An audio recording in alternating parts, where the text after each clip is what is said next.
Olá, meus queridos irmãos, amigos, vocês que têm nos acompanhado aí nas redes sociais, em nossas mensagens, vocês que têm nos acompanhado em nossos cultos também.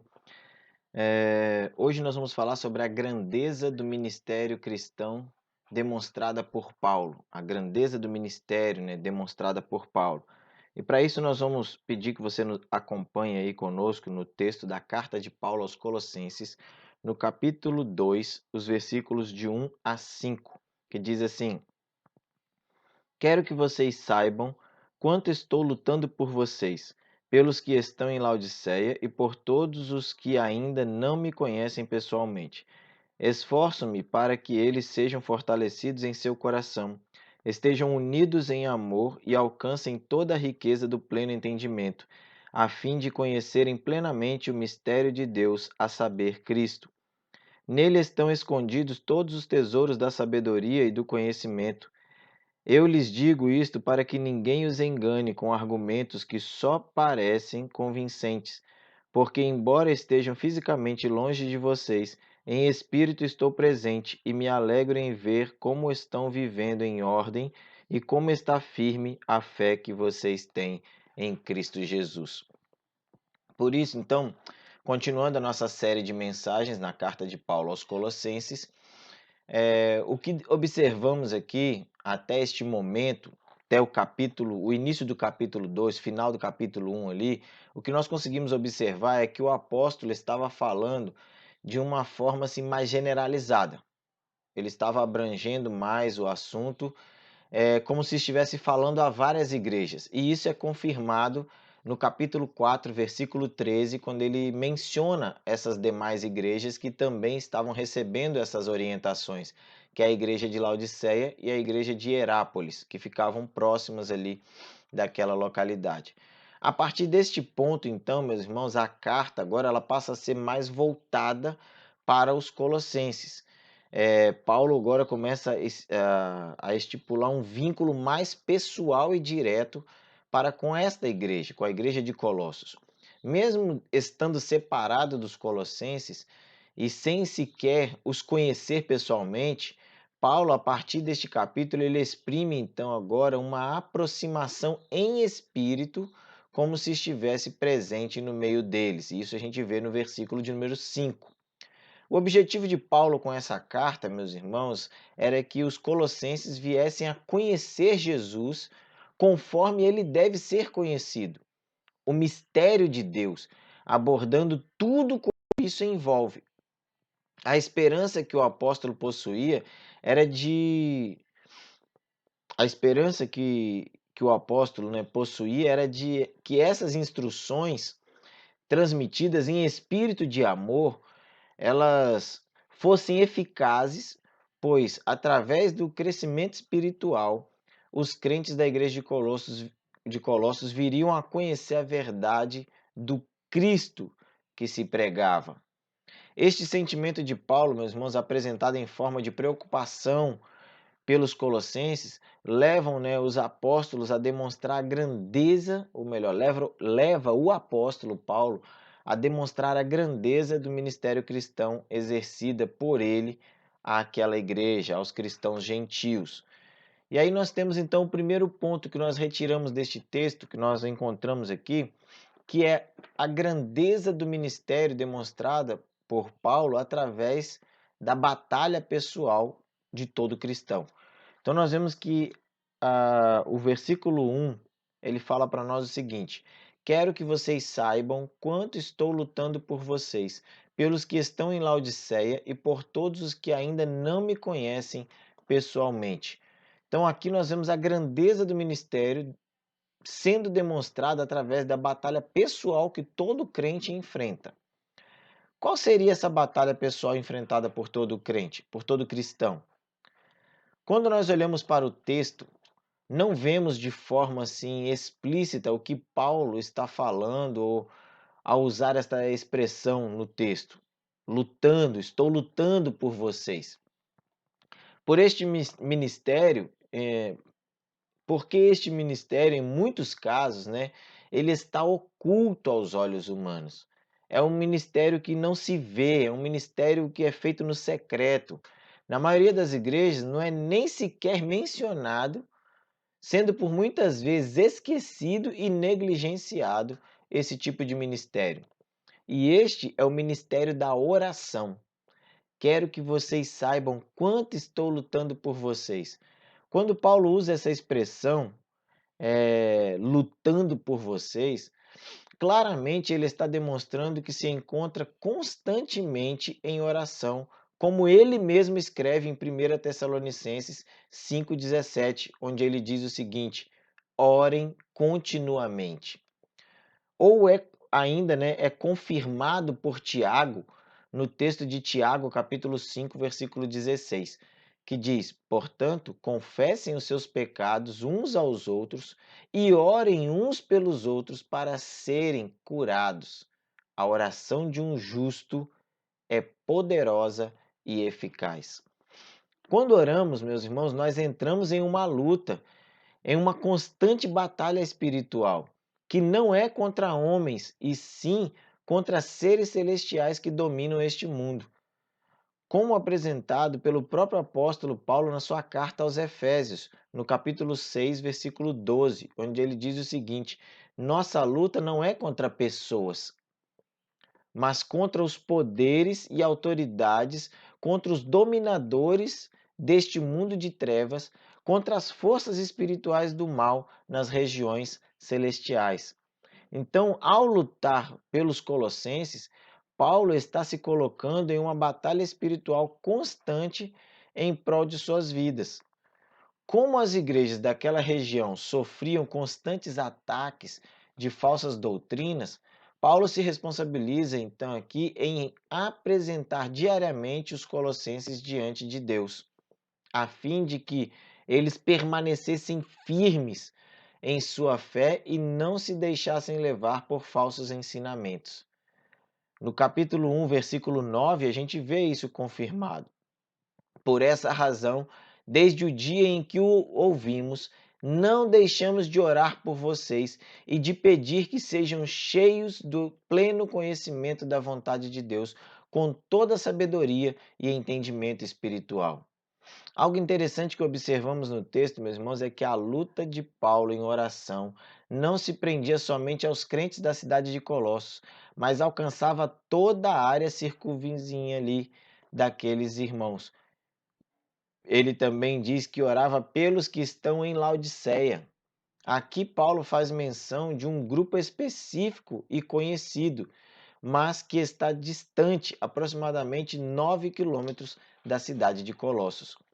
Grupo este, meus irmãos, que passava pelos mesmos problemas que a igreja de Colossos enfrentava. Como falamos no início, Paulo ainda cita outra cidade. Lá no capítulo 4, versículo 13, ele fala: dele dou testemunho de que se esforça muito por vocês e pelos que estão em Laodiceia e em Hierápolis. Aqui nós percebemos a grande importância do ministério da oração na vida de todo cristão. Esta é a nossa batalha diária. Esse deve ser sempre o nosso esforço, pois são as orações que sustentam a igreja e o ministério cristão. São elas que nos livram do mal, são elas que fortalecem a nossa fé e firmam os nossos passos. São as orações que salvam vidas e fazem a igreja crescer. Por isso mesmo que Paulo escreveu essas palavras à igreja lá em Colossos. Capítulo 1, versículo 29, ele diz: por isso eu me esforço, lutando conforme a sua força, que atua poderosamente em mim. Paulo também agrega pessoas em seu círculo de oração, a fim de não enfrentar essas batalhas sozinho. Capítulo 4 de Colossenses, versículo 12, ele diz: Epáfras, que é um de vocês e servo de Cristo Jesus, envia saudações. Ele está sempre batalhando por vocês em oração.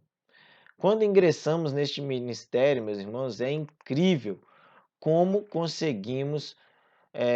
como não conseguimos, nos prender somente ao círculo de pessoas e grupos conhecidos. Neste mesmo texto, Paulo apresenta que também lutava por pessoas das quais ele nem conhecia. Olha o que diz o versículo. E por todos os que ainda não me conhecem pessoalmente. Então, Paulo ele lutava pelos que ele conhecia e também por aqueles que ele nem conhecia ainda. Este grupo costuma ser ainda mais carente por se tratarem, em muitos casos, de pessoas fracas na fé e espiritualmente dependentes de outros. Por isso, a importância do segundo ponto desta mensagem. A segunda grande verdade, segundo grande ponto que nós encontramos no texto é que a grandeza do ministério demonstrada através do esforço diário exercido por todo cristão. No versículo de número 2, nós vemos o seguinte: esforço-me para que eles sejam fortalecidos em seu coração, estejam unidos em amor e alcancem toda a riqueza do pleno entendimento, a fim de conhecerem plenamente o mistério de Deus, a saber, Cristo. A luta em oração, meus irmãos, se constitui em um grande esforço físico, mental, emocional, espiritual e, em alguns casos, até mesmo psicológico, em prol de outras pessoas.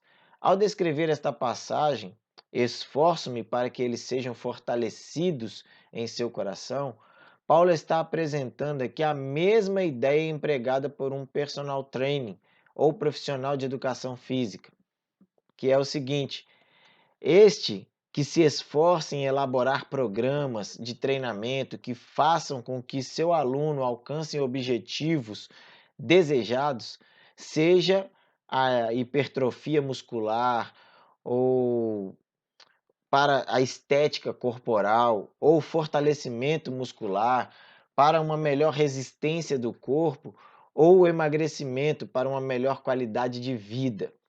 Então, este esforço ele é exaustivo, ele requer empenho, dedicação. E no caso do esforço desprendido por Paulo, em oração pelos colossenses, tinha o objetivo de que eles fossem fortalecidos em seu coração. Por que ter o coração fortalecido? Por que Paulo se interessava com que eles tivessem o coração fortalecido? Como nós já falamos, a igreja enfrentava um grande problema doutrinário que distorcia os ensinamentos apostólicos. Nas Escrituras, o coração é onde se deve guardar a lei e os mandamentos do Senhor.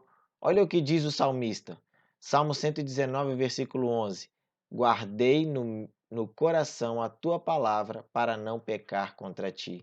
O coração, meus irmãos, representa a fonte das coisas mais preciosas que nós possuímos. Jesus mesmo falando aos seus discípulos deixou a seguinte lição: quem tem os meus mandamentos e lhe obedece, esse é o que me ama. Aquele que me ama será amado por meu Pai, e eu também o amarei e me revelarei a ele. João 14, 21.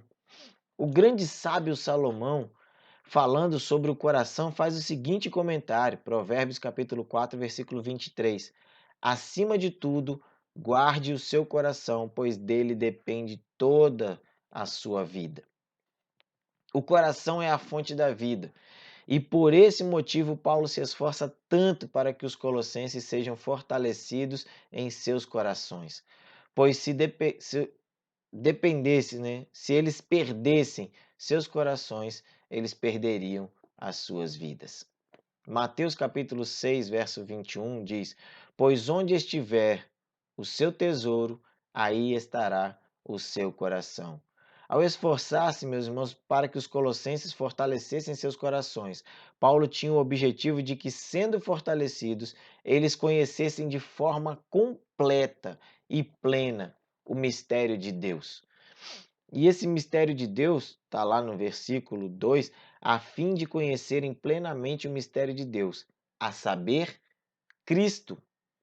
Este mistério de Deus, meus irmãos, já havia sido revelado a eles, provavelmente por Epáfras ou Timóteo, através da pregação do Evangelho.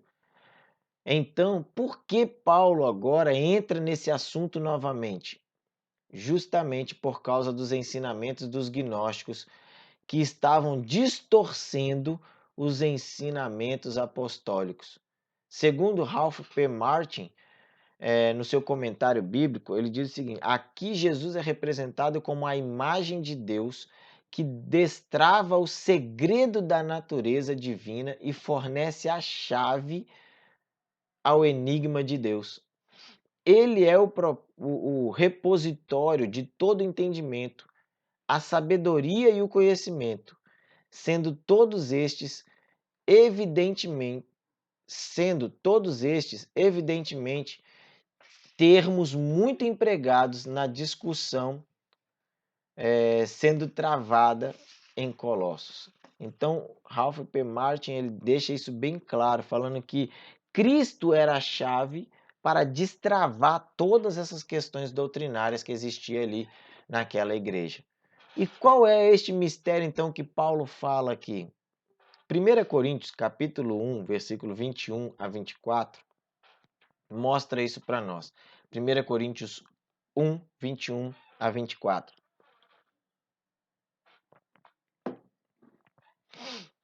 Visto que, na sabedoria de Deus, o mundo não o conheceu por meio da sabedoria humana, agradou a Deus salvar aqueles que creem por meio da loucura da pregação. Os judeus pedem sinais miraculosos e os gregos procuram sabedoria. Nós, porém, pregamos a Cristo crucificado, o qual de fato é escândalo para os judeus e loucura para os gentios, mas para os que foram chamados, tanto judeus como gregos, Cristo é o poder de Deus e a sabedoria de Deus. Este deve ser sempre o nosso objetivo como cristãos, pois a grandeza do ministério demonstrada por Paulo no texto, meus irmãos, está em assumirmos a responsabilidade de lutarmos as batalhas espirituais em oração em favor dos nossos irmãos, até mesmo daqueles que não conhecemos. E nos esforçarmos para que Cristo seja pregado e conhecido de todos, porque nele estão escondidos todos os tesouros da sabedoria e do conhecimento. Versículo de número 3. A ponto de que cada pessoa tenha seus corações fortalecidos neste ensinamento, de maneira que ninguém possa enganá-lo ou substituí-lo por falsos ensinamentos. Versículo de número 4. Eu lhes digo isto para que ninguém os engane com argumentos aparentemente convincentes. No versículo 5 ainda, Paulo, embora esteja fisicamente ausente, está presente com os colossenses em espírito. Porque, embora esteja fisicamente ausente, estou presente com vocês em espírito e alegro-me em ver como estão vivendo em ordem e como está firme a fé que vocês têm em Cristo. Estando distante, contemplamos Paulo esforçando-se por fortalecer os colossenses. Imagine agora se Paulo estivesse presente ali na igreja em Colossos. Certamente não pouparia esforços para tratar a situação que se constituía em ameaça naquela igreja. Sua prisão, no entanto, torna impossível tal coisa. E sua responsabilidade pela igreja acaba sendo indireta. Nem por isso Paulo deixa de ter um senso vívido da sua aproximação com estes leitores, que pode falar, realmente, ele pode falar em realmente estar presente no meio deles, em espírito. Paulo, ele sentia tanto assim as questões daquela igreja, que ele sentia estar presente ali junto com eles naquele lugar. E esta presença em espírito, meus irmãos, amigos, se faz possível por alguns motivos. Primeiro, a oração constante por eles. A dedicação em amor demonstrada por Paulo. O interesse por eles e a sua luta. E o desejo de estar junto em comunhão presencial com aquela igreja. Agora eu faço o alerta para aqueles que acham que pode ser crente em casa. Não é possível. Tá vendo? Paulo deixa isso bem claro aqui. Nesses motivos aqui pelos quais Paulo se esforça por aquela igreja. Paulo orava constantemente pelos seus irmãos.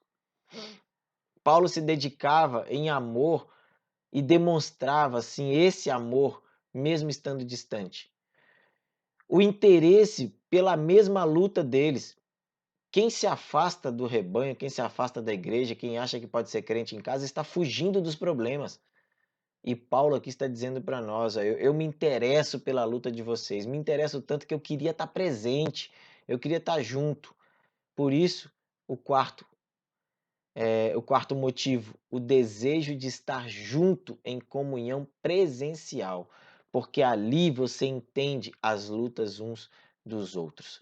Por isso, meus irmãos, para concluir, como igreja, se desejamos, experimentar este estar em espírito, como Paulo, nós precisamos desenvolver uma vida de oração, comunhão e intimidade com Cristo e com a sua igreja. Paulo lutava por aquela igreja mesmo estando longe fisicamente, porque ele amava a Deus e se sentia parte daquele corpo, mesmo nunca tendo estado lá.